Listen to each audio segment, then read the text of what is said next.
Nós vemos aqui que São Judas está muito preocupado com essa comunidade dele, né? E parece-me que todos os problemas estão acontecendo nessa comunidade, e são muitos problemas, né? Problemas de falsos doutores, problemas de blasfêmias, perversidades, né? Então, e ele vai citar vários trechos do Antigo Testamento aqui como reforço, né, Padre Carlos? Queria entender um pouquinho como que é essa sistemática.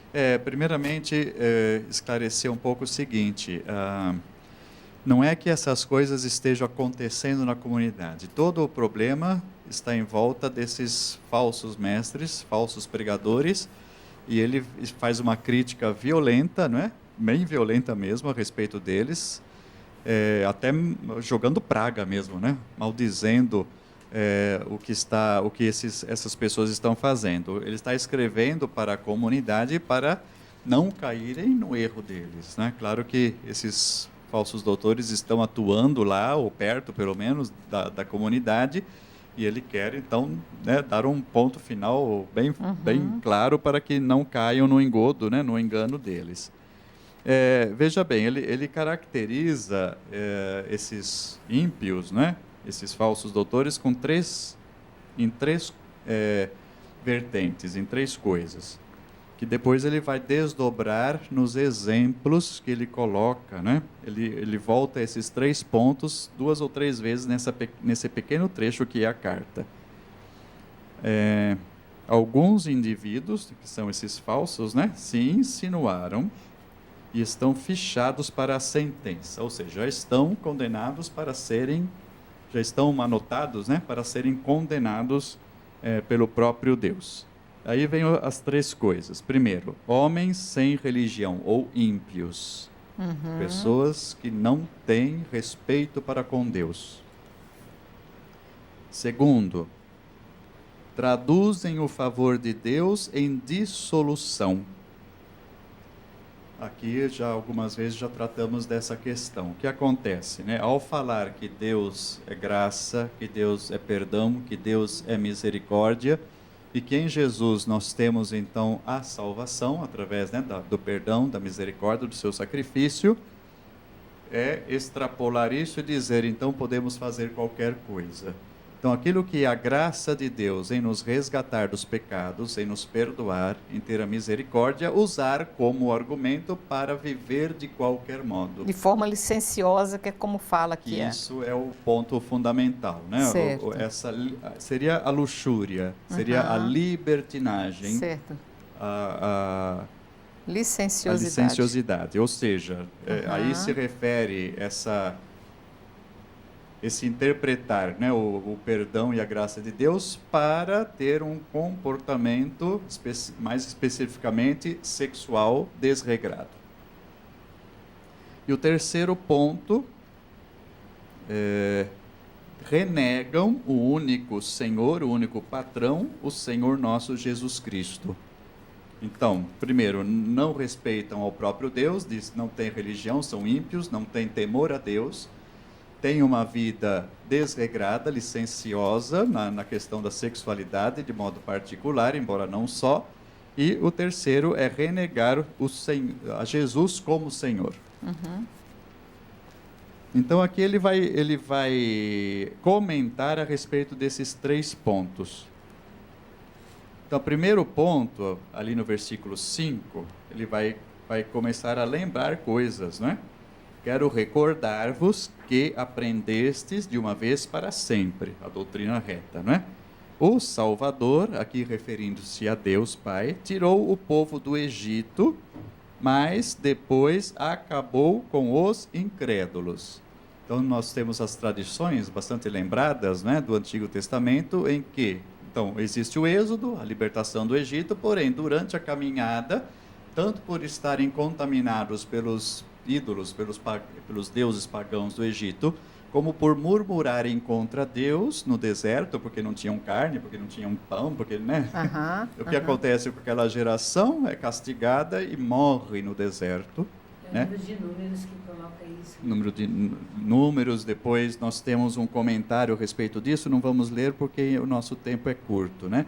Mas na primeira carta aos Coríntios, no capítulo 10, no início do capítulo 10, você pode anotar aí e ler em casa depois, né? São Paulo está falando a respeito dessa questão, né? Que eles comeram o maná, que eles beberam do rochedo, que eles passaram pelo mar, pela nuvem e acabaram todos perdendo essa graça de Deus. Então, né, tirou do Egito e acabou ainda destruindo, né, os incrédulos, é dizer aquilo que foi colocado no versículo anterior, né, que traduzem o favor de Deus em dissolução, em libertinagem. Então, aquilo que Deus faz em favor, né, são a ingratidão por um comportamento contrário àquilo que deveria ser. Depois, versículo 6. Os anjos não se conservaram no seu posto, abandonaram sua morada. Ele os mantém guardados nas trevas, com cadeias perpétuas para o julgamento do grande dia. Aqui são tradições também, não é? Que nós não temos muito texto bíblico a esse respeito, mas pode ser lido em casa, ou agora mesmo talvez, Gênesis 6, de 1 a 4. Vamos achar lá, rapidamente, que é o único trecho, praticamente o único trecho bíblico que dá para a gente alguma pista a respeito do que ele está falando aqui. Gênesis 6, versículos de 1 a 4. Achou? Quando os homens começaram a ser numerosos sobre a face da terra e lhes nasceram filhas, os filhos de Deus viram que as filhas dos homens eram belas e tomaram como mulheres todas as que lhe agradaram. E Yahvé disse: Meu espírito não permanecerá no homem, pois ele é carne, não viverá mais que 120 anos.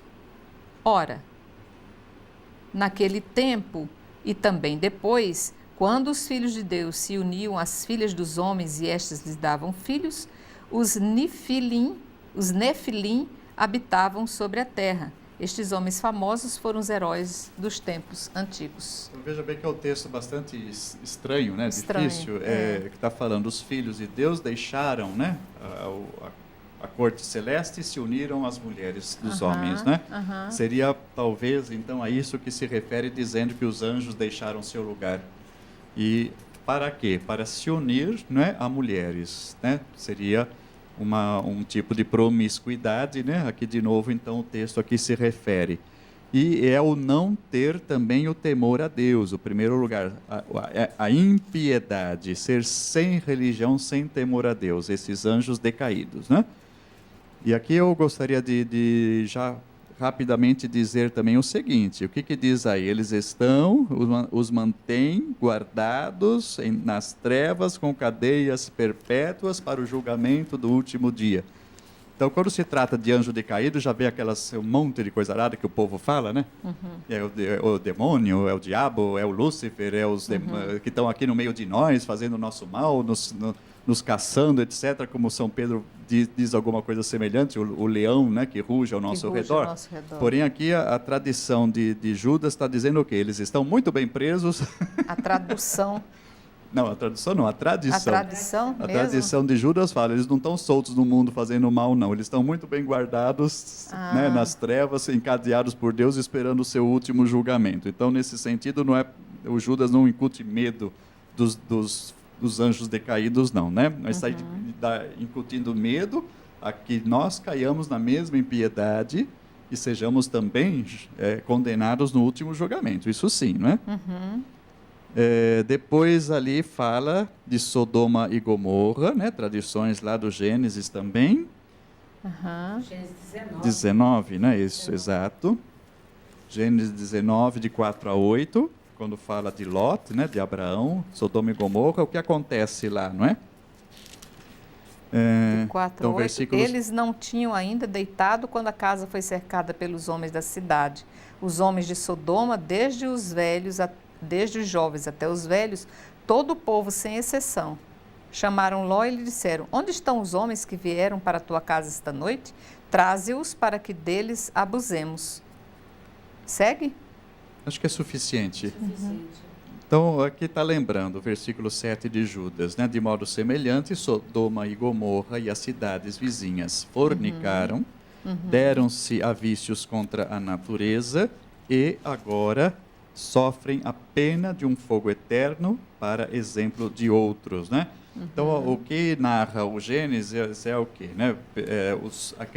Para Abraão, um pouco antes, aparecem 3 anjos ou 3 mensageiros de Deus que revelam, né, primeiramente que Sara vai ter um filho, né, que ainda Sara não, é Sara, É Sara. ia ter um filho e depois, né, existe todo aquele diálogo entre Abraão e eles dizendo a respeito de Sodoma e Gomorra, que estava vivendo nessa impiedade. 2 deles chegam a Sodoma e acontece o quê? Como foi narrado aí, os homens, os cidadãos, desde os jovens até os velhos, queriam deitar-se com eles, ou seja, Queriam praticar prevaricar a com- sodomia ou a homossexualidade, né, contra hóspedes da casa de Lot, que era coisa muito sagrada mesmo, a hospitalidade e a defesa, né, daqueles que estavam então hospedados sob seu teto.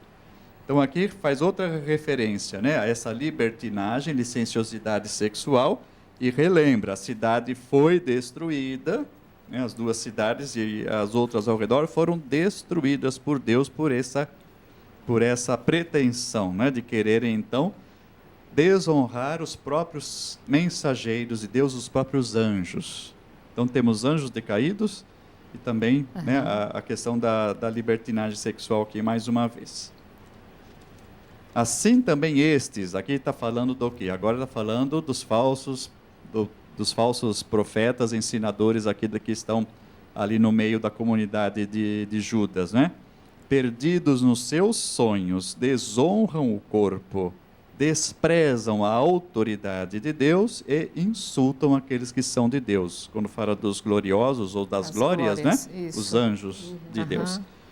Então ele está fazendo esses paralelos. Continua o versículo 9. Então, quando o arcanjo Miguel disputava com o diabo o corpo de Moisés, não se atreveu a condená-los com insultos, mas disse: o Senhor te repreenderá. Aqui é uma tradição que nós falamos antes a respeito de coisas que não estão na Bíblia, mas estão em escritos judaicos fora da Bíblia, é um documento chamado Assunção de Moisés, que conta essa história que ele narra aqui. Então, é o arcanjo Miguel discutindo com o diabo a respeito do corpo de Moisés, e esse documento judaico, fora da Bíblia, repito, diz, não é, que o corpo de Moisés teria sido elevado ao céu. Por isso se chama Assunção de Moisés, semelhante, né, ao nosso Assunção de Maria que nós conhecemos, né?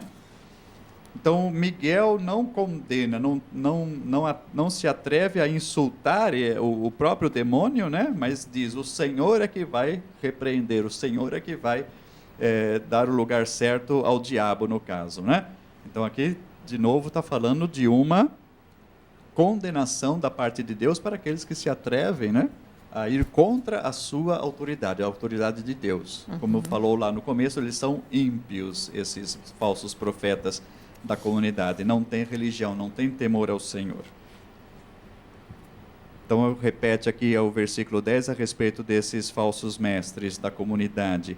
Estes, ao contrário, amaldiçoam o que não conhecem.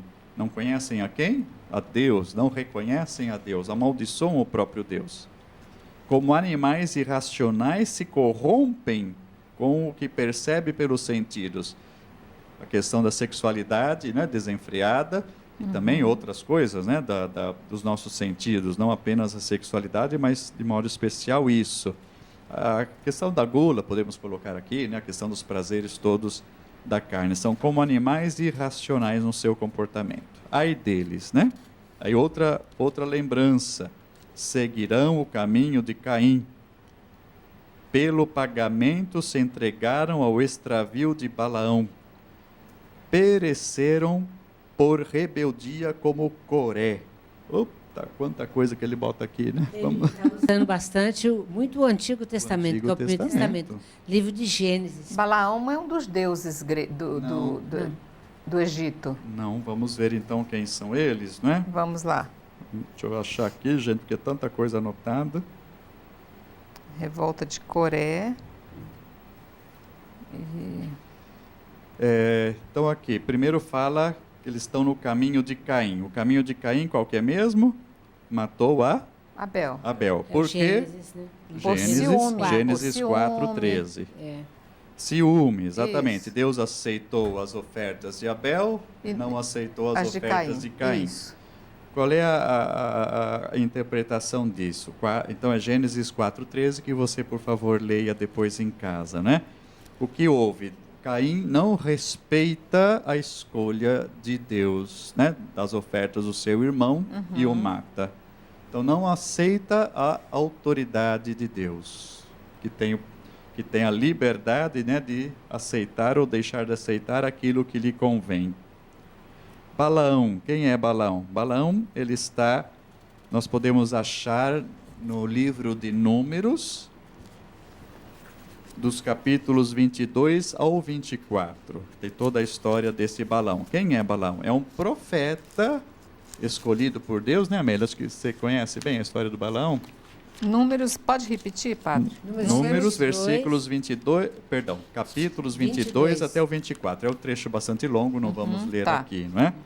Então, Balaão, ele era um profeta, um tipo de juiz profeta de Javé, que vem, né, claro, em favor do povo. Daí, num determinado momento, os inimigos, né, do povo de Deus, oferecem a ele dinheiro para ele passar para o outro lado, né? Ser o traidor, para ele profetizar contra o povo de Deus.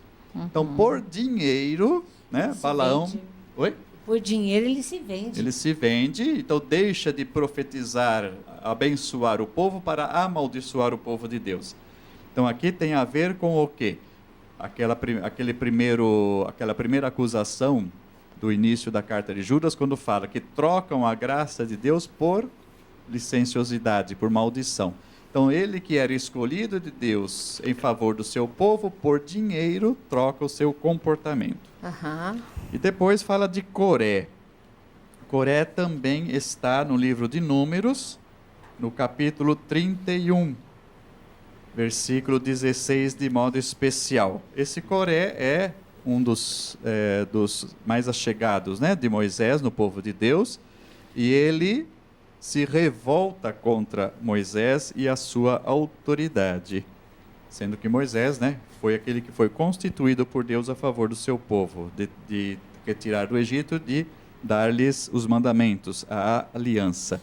Isso representa a falta de aceitação daqueles que são de Deus. Lá no início fala que eles não aceitam o senhorio de Jesus Cristo. Aqui dá o exemplo de Coré, que não aceita a liderança de Moisés. Então, são esses 3 pontos, né, que ele dá aqui, 3 exemplos do Antigo Testamento, e todos eles vão perecer, não é? Por causa da sua rebeldia e do seu comportamento. Daí vai nos colocar aqui, né? Eles estão contaminando os banquetes da comunidade. O que significa isso, né? Que esses falsos profetas, eles estão dentro da comunidade no momento do ágape, não é? Que é a tradução que tem aí na sua Bíblia.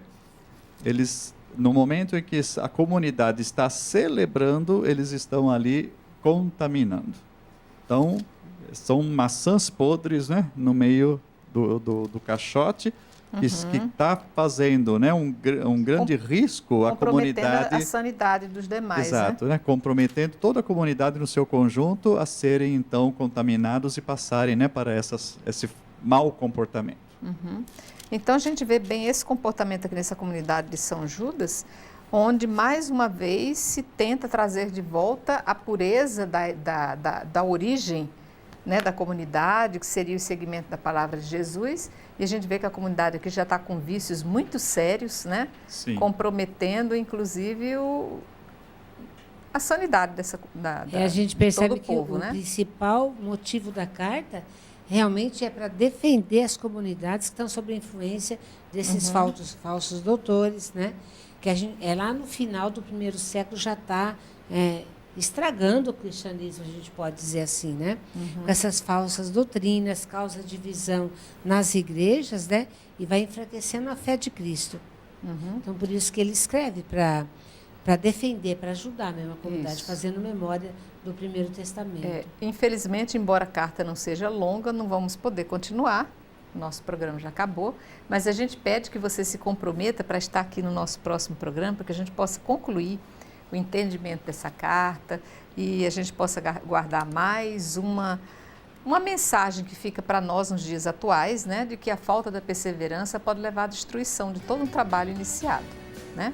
Então, eu quero agradecer mais uma vez a presença de meus mestres aqui. Obrigada, Padre Carlos. Joia, obrigada, gente. Amélia. Obrigada a todos vocês que estão aí. E aguardo vocês todos no nosso próximo encontro de Páginas da Bíblia. Até lá.